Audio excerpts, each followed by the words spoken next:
Janasena Mangalagiri office కిటకిటలాడుతోందా? ఆ 19 స్థానాల్లో అభ్యర్థిత్వం కోసం ఆశావహులు బారులు తీరారా? సీటు దక్కించుకునేందుకు తీవ్ర ప్రయత్నాలు చేస్తున్నారా?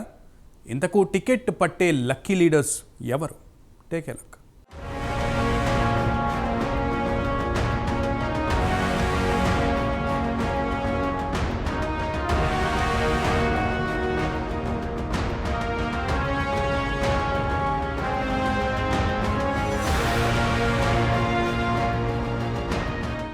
జనసేనకు నేతల తాకిడి పెరిగింది. మంగళగిరిలోని కేంద్ర కార్యాలయం రద్దీగా మారింది. నిత్యం నేతలు కార్యకర్తలతో కిటకిటలాడుతోంది.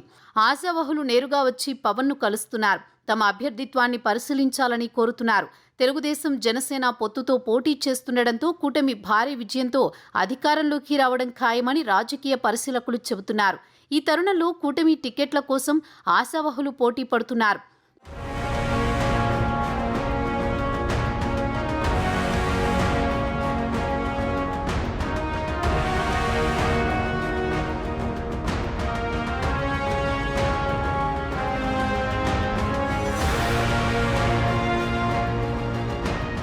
పొత్తులో భాగంగా జనసేన 24 అసెంబ్లీ సీట్లు దక్కించుకుంది. మరో 3 పార్లమెంటు స్థానాల్లో పోటీ చేస్తోంది. అయితే తొలి జాబితాలో పవన్ కేవలం 5 అభ్యర్థులను మాత్రమే ప్రకటించారు. దీంతో మిగతా 19 అసెంబ్లీ నియోజకవర్గాల్లో అభ్యర్థులను ప్రకటించాల్సి ఉంది. దీంతో రాష్ట్ర వ్యాప్తంగా ఆశావహులు పెద్ద ఎత్తున పవన్ను కలుస్తున్నారు. తమ దరఖాస్తులను అందిస్తున్నారు. 3 పార్లమెంటు స్థానాలకు సంబంధించి అభ్యర్థులు దాదాపు ఖరారు అయినట్టే.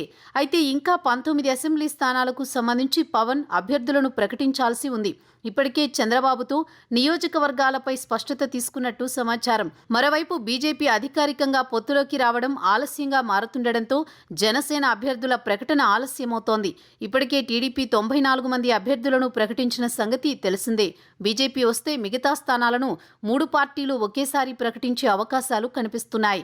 అయితే పొత్తుల్లో భాగంగా జనసేనకు దక్కిన 19 స్థానాల్లో పోటీ చేసేందుకు నేతలు క్యూ కడుతున్నారు. పవన్ అనుగ్రహం కోసం మంగళగిరి జనసేన ఆఫీసుల చుట్టూ చక్కర్లు కొడుతున్నారు.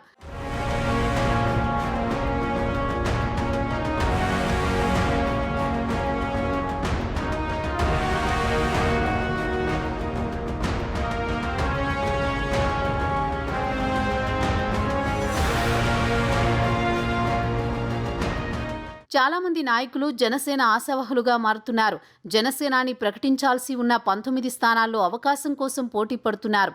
నేతల తాకిడితో జనసేన కేంద్ర కార్యాలయం కిటకిటలాడుతోంది. అయితే టికెట్ విషయంలో పవన్ చాలా గోప్యత ప్రదర్శిస్తున్నట్లు సమాచారం. అన్ని విధాలుగా బలవంతులైన అభ్యర్థులకు మాత్రమే టిక్కెట్లు ఇవ్వాలని పవన్ డిసైడ్ అయ్యారు. ఎట్టి పరిస్థితుల్లో 100% స్ట్రైక్ రేట్ సాధించాలన్న కసితో ఉన్నారు సేనాని. దీంతో జనసేన అభ్యర్థిత్వం కోసం నేతలు క్యూ కడుతున్నా పవన్ అనుగ్రహం దక్కేది ఎవరికన్నది మాత్రం ఉత్కంఠగా మారింది.